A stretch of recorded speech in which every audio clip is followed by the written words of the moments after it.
The lobby of Calloway Regional Medical Center smelled like floor wax and something faintly chemical that never quite went away. It was a Tuesday morning in early November, and the rain outside had turned the parking lot into a shallow gray lake. A man in a canvas work jacket pushed through the front entrance holding a little boy's hand. The man was Marcus Calloway. He was 41 years old, broad across the back, with calloused hands and a scar across his left knuckle from a wrench that had slipped 16 years ago. His boots were steel-toed and scuffed at the edges. His jeans were clean but faded at the knees in the way that comes from work, not fashion. The boy beside him was 7. His name was Jesse. He wore a red puffy coat 2 sizes too big because his father bought things the boy could grow into. In the crook of his arm, he carried a small wooden airplane, palm-sized, sanded smooth, with a propeller that still turned if you blew on it. His mother had carved it from a piece of walnut the winter before she died. Jesse looked up at the high ceiling, at the long white corridors branching in every direction, at the flat blue signs pointing toward departments whose names he could not yet read. He pulled on his father's sleeve. "Pop, is this the hospital Mama built?" Marcus stopped walking. He looked at the boy for a moment longer than a simple question required. Then he nodded once. It had been nearly 6 years since Marcus Calloway had set foot inside this building. 6 years since the funeral. 6 years since he had signed a stack of papers in a lawyer's office with hands that could barely hold the pen, transferring day-to-day authority to a management team he believed would protect what his wife had started. He had kept his ownership. He had kept the founding charter clause she had insisted they write in together. The one that said the founder's family could reassume control if the hospital ever abandoned its original mission. But he had not kept his presence. Grief had taken that from him the way a flood takes a road, not all at once, but enough that you cannot pass. The woman behind the information desk was named Patrice Grady. She was 62, with reading glasses on a beaded chain and a cardigan she had worn in some version for the past 19 years. She had been at the front desk on the day the hospital first opened. She had been there when Eleanor Calloway, Marcus's wife, had walked through these same doors with a hard hat still in her hand and said, "We're going to take care of people here that nobody else will." Patrice saw Marcus come in. She saw Jesse. She saw the wooden airplane. Her hand went still on the sign-in sheet. She knew exactly who they were. But Marcus caught her eye and gave a small shake of his head. Patrice pressed her lips together and said nothing. She slid a visitor badge across the counter and pointed him toward the waiting area near the administrative wing. Marcus had come in under a false name. The appointment on the calendar said he was interviewing for a facilities maintenance position, a janitor. He wanted to feel this hospital the way a stranger felt it. He wanted to see what the building had become when no one knew the founder's husband was watching. They sat on a row of plastic chairs near the administrative hallway.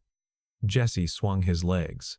The chairs were too high for him and his boots hung a full 4 inches off the ground. He watched nurses pass in blue scrubs. He watched a woman in a suit walk by talking fast into a phone. After a while, he held up the wooden airplane and made it fly in a slow circle through the air. His lips pressed together, making a quiet engine sound. 20 minutes passed. 30. 45. No one came for them. No one offered the boy a cup of water. No one asked Marcus if he needed directions. A custodian mopping near the vending machines glanced at them and looked away. An administrative assistant in heels walked past, noticed Jesse making the airplane sound, and paused long enough to say, "Sir, this is a professional area. Could you keep your child quiet, please?" Then she was gone before Marcus could respond. Jesse lowered the airplane to his lap. He did not make the sound again. Marcus put a hand on the boy's shoulder but said nothing. His jaw tightened in a way that had nothing to do with the assistant, and everything to do with what he was beginning to understand. 40 feet away, behind a glass partition, a meeting was underway in the executive conference room. At the head of the table sat Dr. Twentyeel, Victor Ashford, 53, silver-templed, wearing a navy suit that cost more than most of the nurses on staff earned in a week. Ashford had been appointed Chief Executive Officer of Calloway Regional 18 months after Marcus stepped away. He had a reputation for turning struggling hospitals into profitable ones. What the board had not examined closely enough was how he made them profitable. To his left sat Nina Sable, 46, Chief Operating Officer. A woman who wore her authority the way some people wear perfume, so heavily that you could sense it before she entered a room. She had come from a private equity firm. She understood leverage. She understood margins. She had never in her professional career sat with a patient. Across the table sat Raymond Holt, 60, the hospital's chief legal counsel, and two representatives from a company called Viridian Health Partners.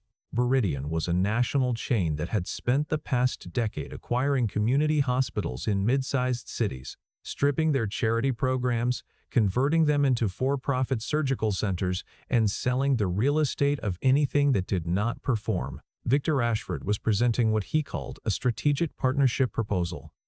The slides on the screen used phrases like operational synergy and asset rationalization and market-aligned care delivery. Every phrase meant the same thing. They were selling Calloway Regional to Viridian. Nina glanced through the glass wall and saw the man in the canvas jacket and the boy with the airplane. Her mouth turned downward in a way that was almost imperceptible. "That's the maintenance interview?" she asked without looking at anyone in particular. Victor barely glanced up. "Probably. Facilities keep scheduling walk-ins. They seem to think we're still running a community outreach center." One of the Viridian representatives laughed. It was a short laugh, polite and corporate, but it carried through the glass the way small cruelties do. Jesse heard it. He did not know they were laughing at his father. But children understand tone before they understand words. He looked down at the airplane in his hands and turned the propeller slowly with one finger. Marcus heard it too. He did not react, but the leather portfolio on his lap, the one he had carried from the truck, the one that held copies of every document Patrice had quietly scanned and mailed to his home over the past 3 months. That portfolio he now held a little tighter. The story of Calloway Regional Medical Center did not begin in a boardroom. It began in a double-wide trailer outside Jasper, Tennessee, where Eleanor Calloway, born Eleanor Fisk, grew up watching her father die slowly of a heart condition that a hospital 40 minutes away could have treated if the family had been able to afford the drive and the bills and the time off work. He died on a Wednesday morning in November. Eleanor was 14. She sat on the porch and watched the ambulance leave without its sirens on because there was no longer any rush. And she made a decision that would shape the rest of her life. She put herself through nursing school on a county scholarship and 3 part-time jobs. She married Marcus Calloway when she was 25. He was a mechanic then, running a 1-bay garage outside Knoxville. He was good with his hands and quiet in the way of men who say more by showing up than by talking. Eleanor was the opposite. She talked. She planned. She drew diagrams on napkins. She had an idea for a hospital that would serve the kind of people her father had been. Working families. Uninsured families. People who drove past hospitals they could not afford to enter. Marcus had no money to give her, but he had a piece of land his grandfather had left him. 12 acres on the edge of town. Eleanor said that was enough to start. She wrote the grant applications at night after her nursing shifts. Marcus cleared the land on weekends. Their friend Tom Nakamura, an architect who had gone to trade school with Marcus, drew the plans for free because he believed in what Eleanor was building. The first version of Calloway Regional was a single-story clinic with 6 beds and a leaking roof. Eleanor performed triage in a room where the lights flickered when it rained. Marcus fixed the generator at 2 in the morning while she stitched up a logger's arm in the next room. Tom slept in his car in the parking lot for 3 weeks straight while they finished the plumbing. It was not glamorous. It was not a story anyone would put on a magazine cover. But the doors stayed open, and the people who came through them were people who had nowhere else to go. The grant money grew. Then a state contract came through. Then a state contract came through.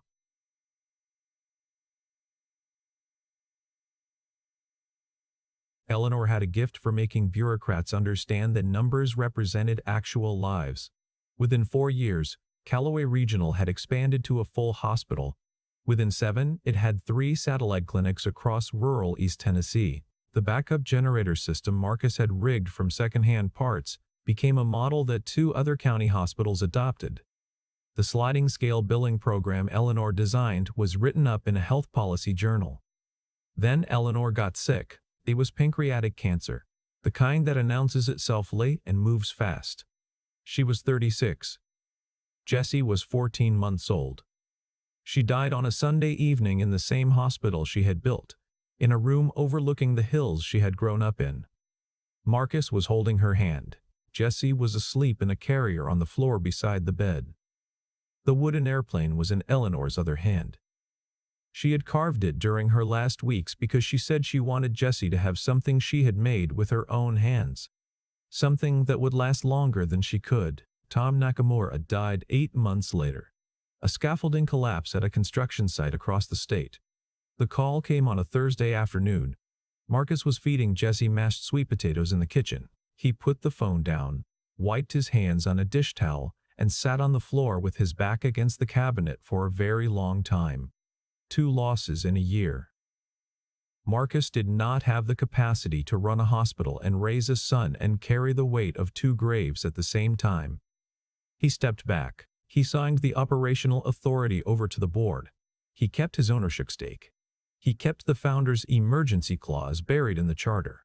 The clause Eleanor had insisted on because she had once told him, "Hospitals get taken over by people who see buildings instead of patients. If that ever happens to ours, I want you to be able to walk back in and fix it." For 5 years, Marcus lived quietly. He reopened the garage. He drove Jessie to school. He coached the boys' t-ball team on Saturday mornings. He grilled burgers on a rusted Weber in the backyard and taught Jessie how to change a tire before the boy could multiply past his 7s.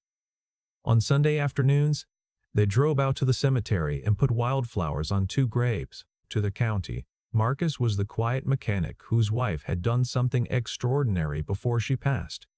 To the board of Calloway Regional, he was the absentee owner who had not attended a meeting in years.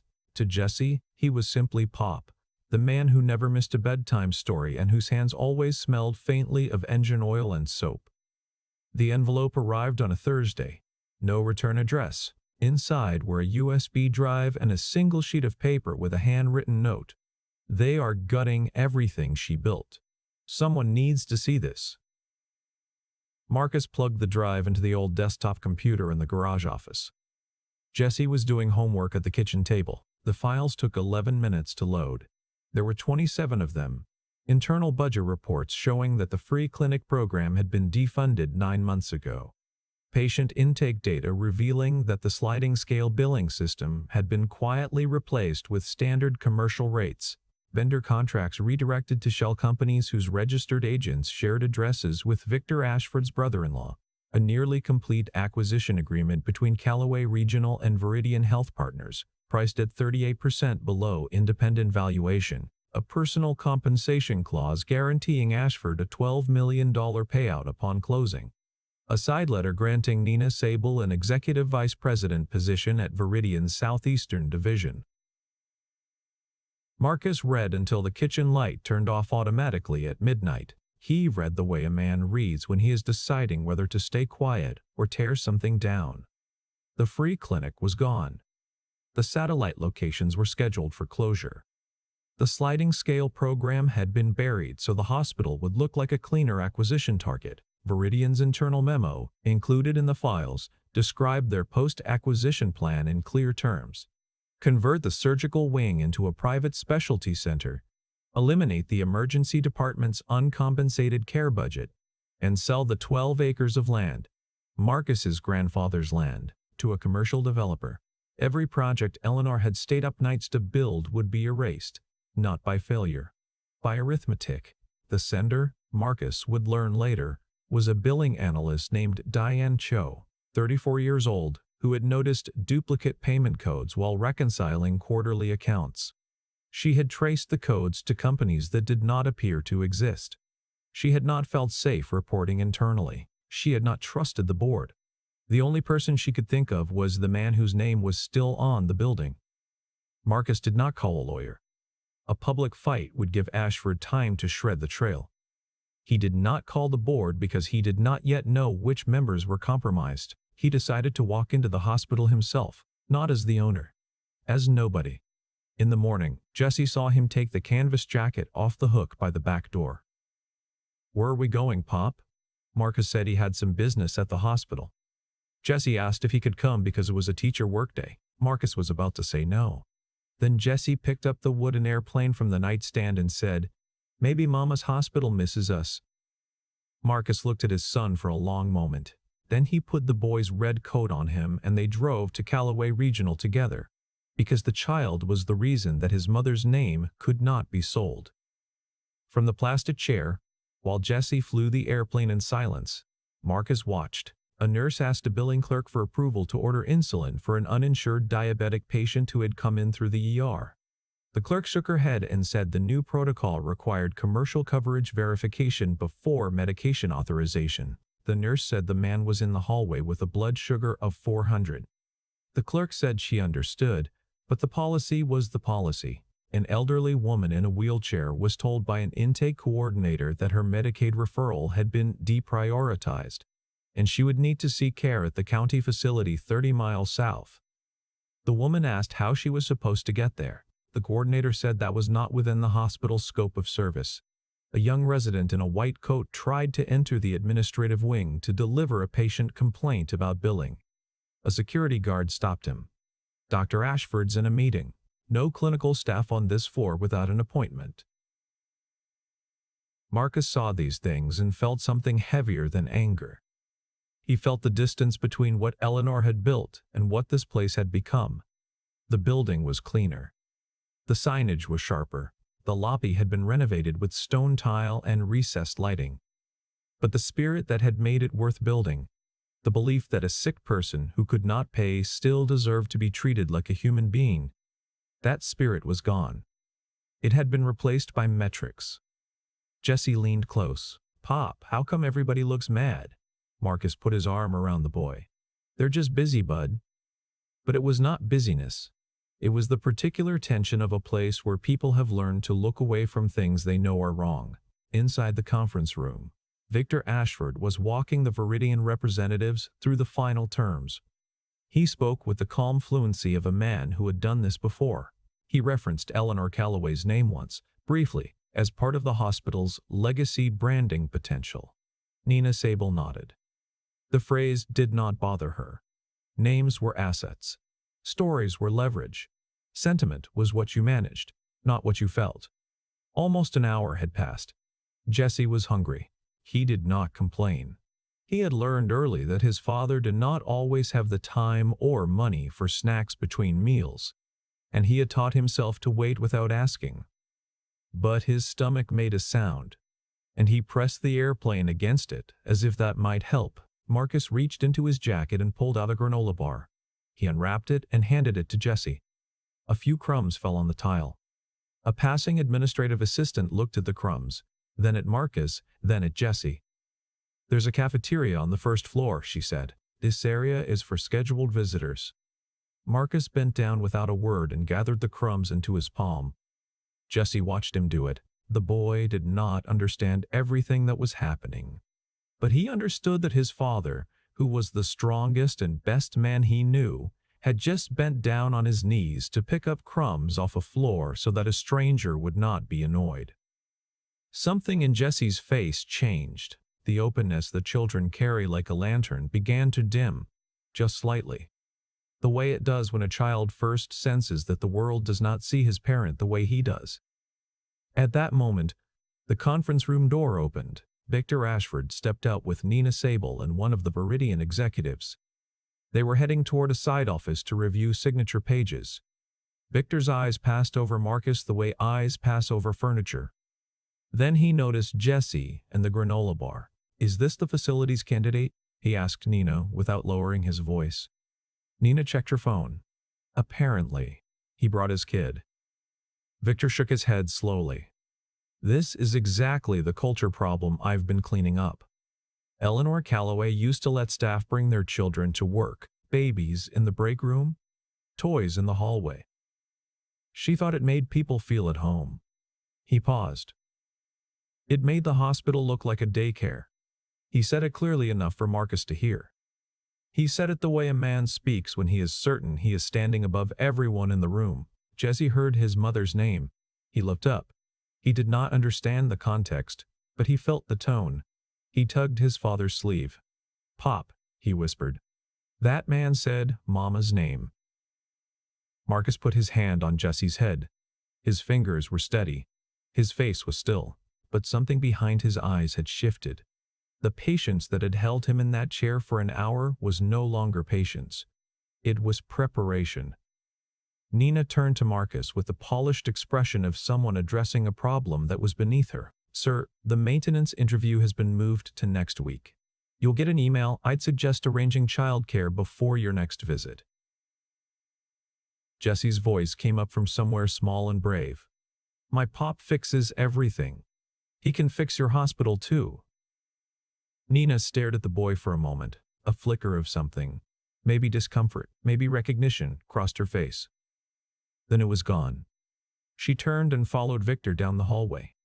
Jesse's chin trembled. He held the airplane with both hands and whispered, "Mama wouldn't let them be mean to us." That sentence went through Marcus Calloway like a current through a wire. He had endured the hour of waiting. He had endured the crumbs and the condescension, but his son invoking his mother's name in a building his mother had built while the men who were selling it walked past without seeing them, that he could not hold in silence. He stood.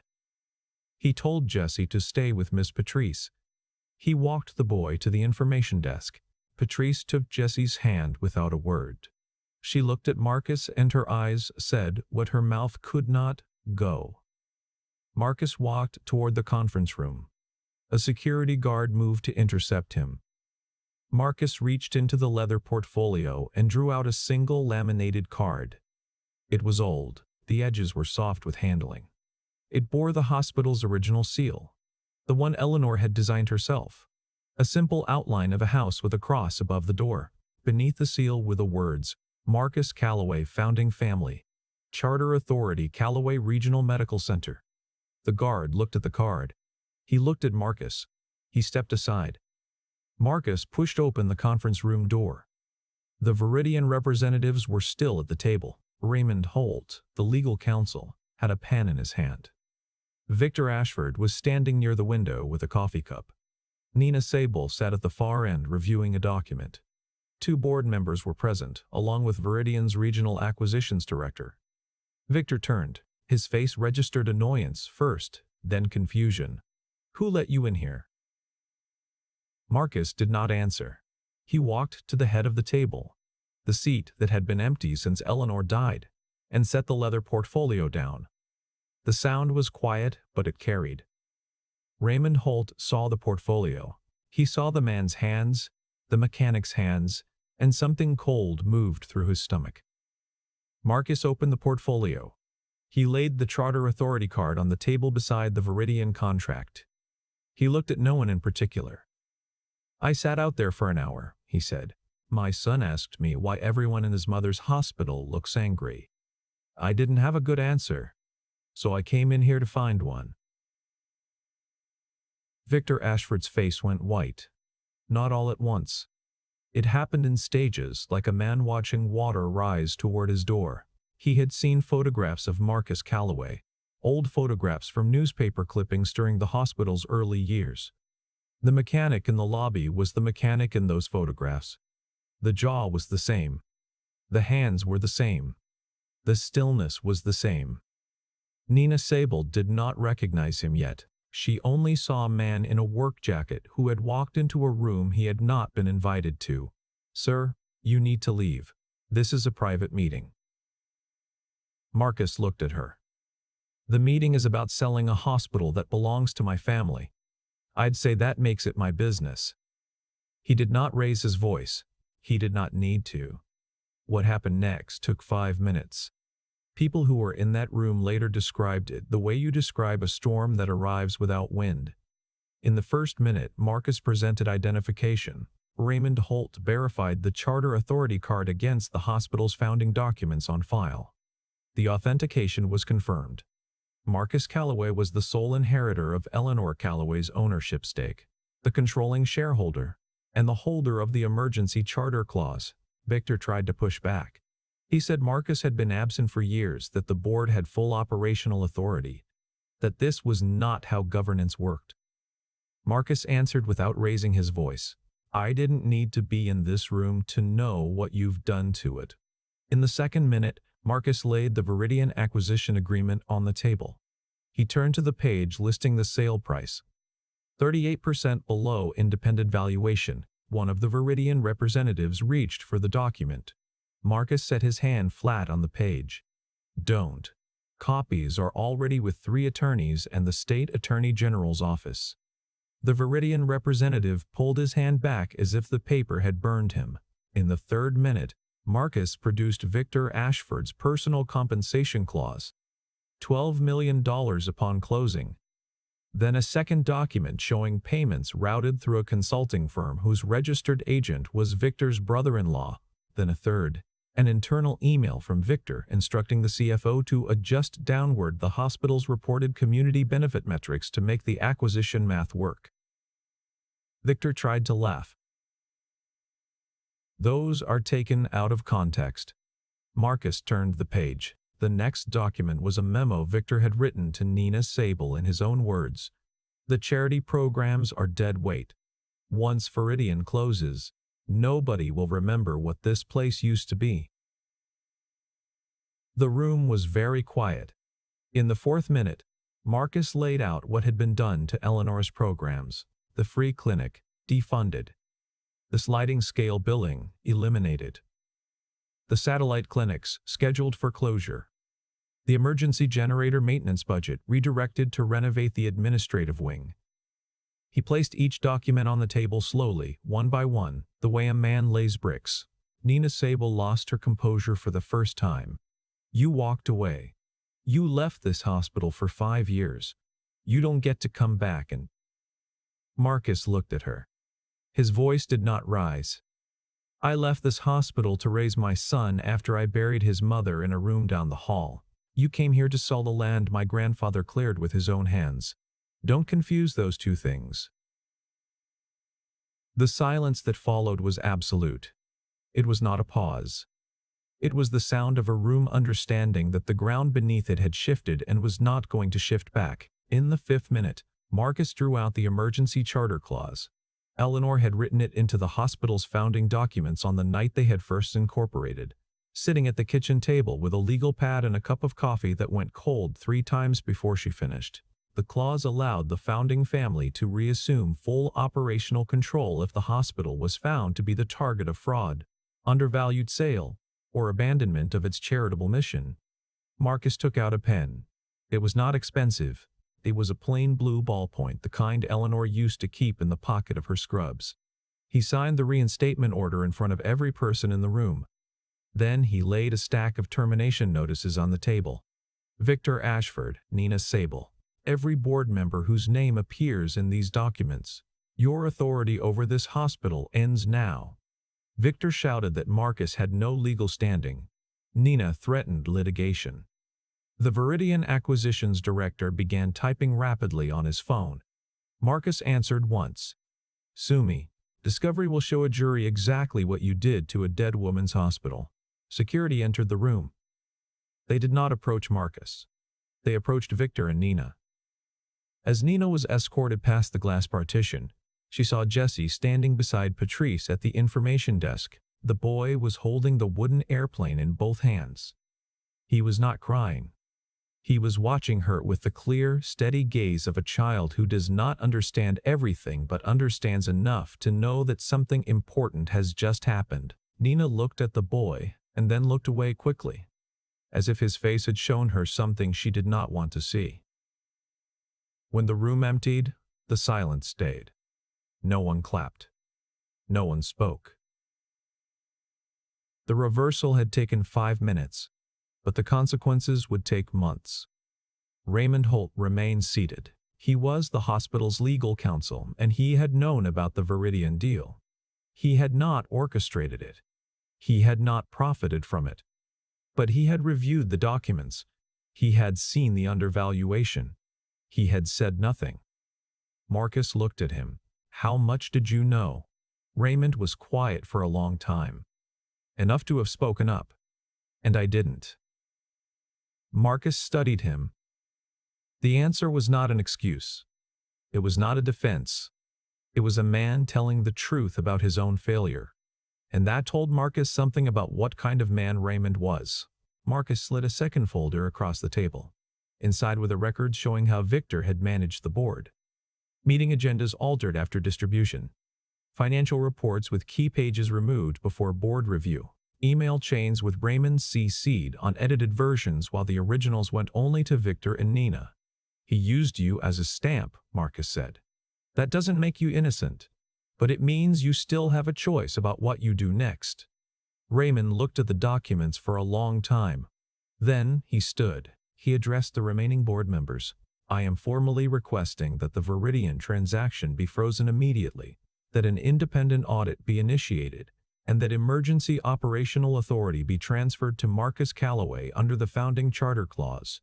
One of the board members objected. She said the hospital's credit rating would suffer. Raymond looked at her without flinching. "If our credit rating depends on selling a building that was built to keep poor people alive, then it's already worthless." The line moved through the room without resistance. The news spread within the hour. Someone in the meeting had sent a text, and local press in East Tennessee does not need much encouragement.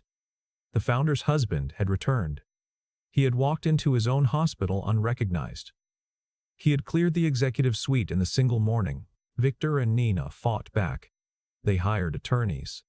They released statements suggesting that Marcus was an uneducated mechanic with no understanding of modern healthcare administration, that he had acted on grief rather than reason, that he had used his young son as a prop to manufacture sympathy.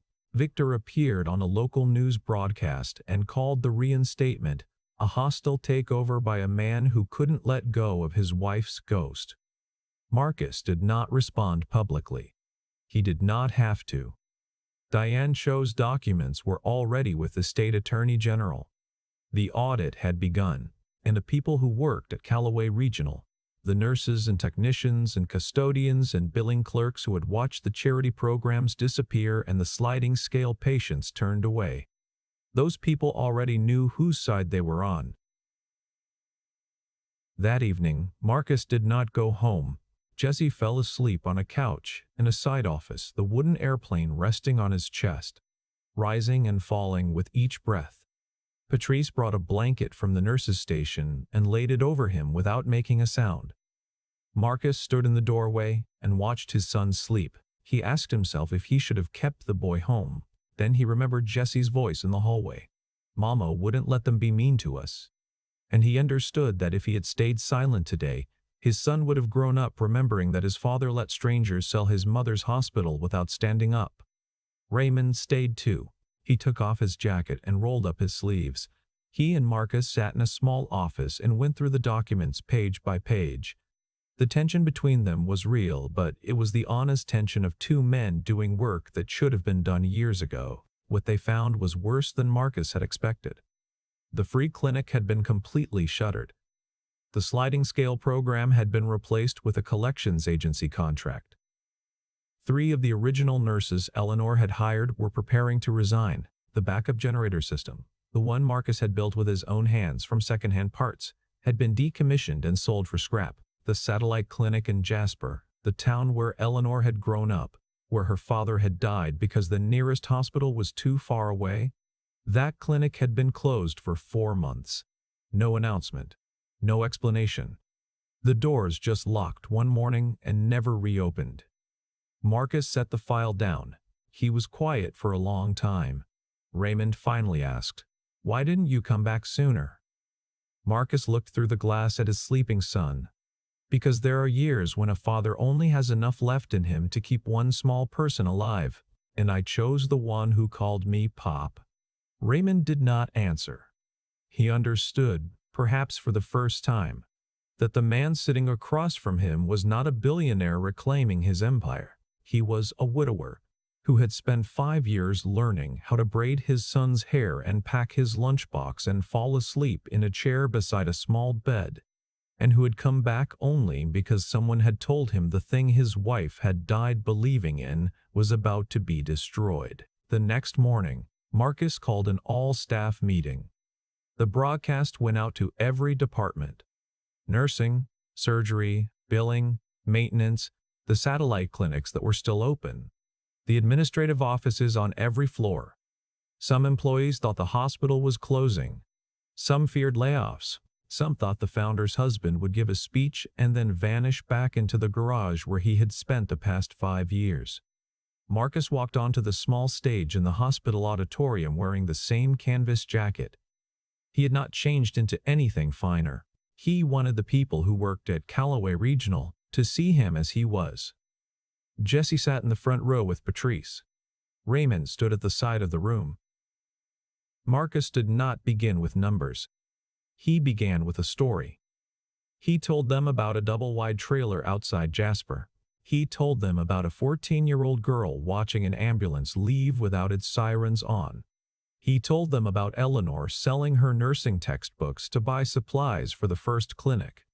He told them about Tom Nakamura sleeping in his car for 3 weeks to finish the plumbing. He told them why Calloway Regional had been built, not to become the most profitable hospital in the region, to keep the doors open for people the rest of the system had learned to look past. Then he did something not all men in his position do. He admitted his own fault. I thought that owning this place was enough to protect it. I was wrong. A hospital isn't protected by a piece of paper. It's protected by the people who show up every day and choose to do the right thing, even when nobody important is watching.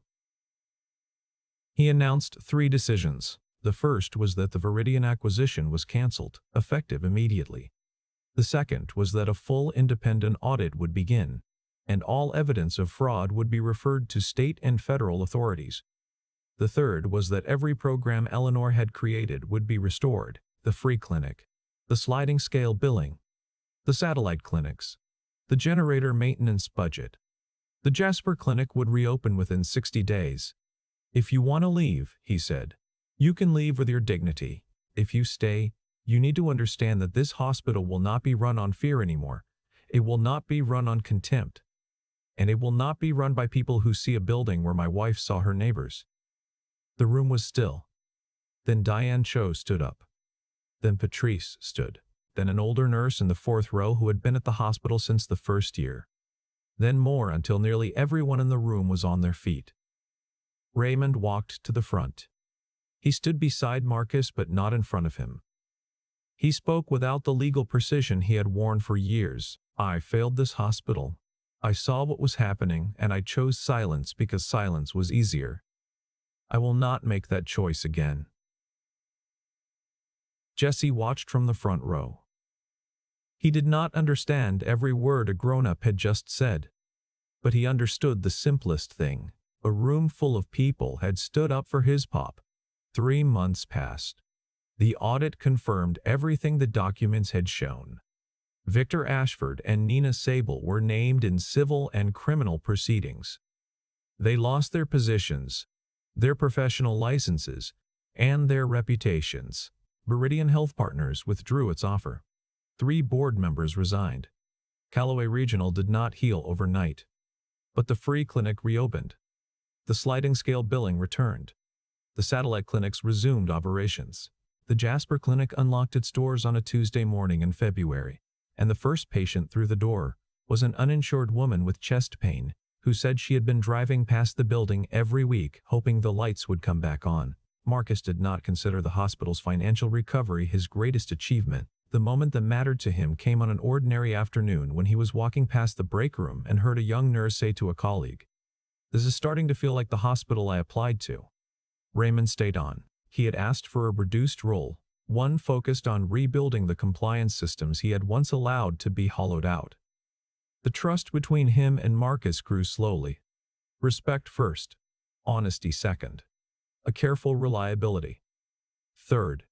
Neither of them pretended the past had not happened, but they built forward anyway. The way two men build a fence together, one post at a time. One quiet morning in spring, Marcus brought Jesse back to the hospital. Employees recognized him now. They stopped to say hello. But Marcus did not bring his son to the lobby to celebrate anything. He led Jesse to the row of plastic chairs where the two of them had sat that November morning like strangers in a building that carried their family's name. Jesse looked up at him. "Pop, why are we sitting here again?" Marcus sat beside him the same way he had sat that first morning, with one arm around the boy's shoulder and the other resting on the old leather portfolio. "Because this is the spot I want you to remember. Not so you'll be angry at anybody, so you'll know something your mama knew. When the world doesn't see what you're worth, that doesn't change what you're worth. It just means you have to stand up until they do." Jesse held the wooden airplane in his lap. He turns the propeller once with his finger. The little blade spun in a slow circle, and then came to rest.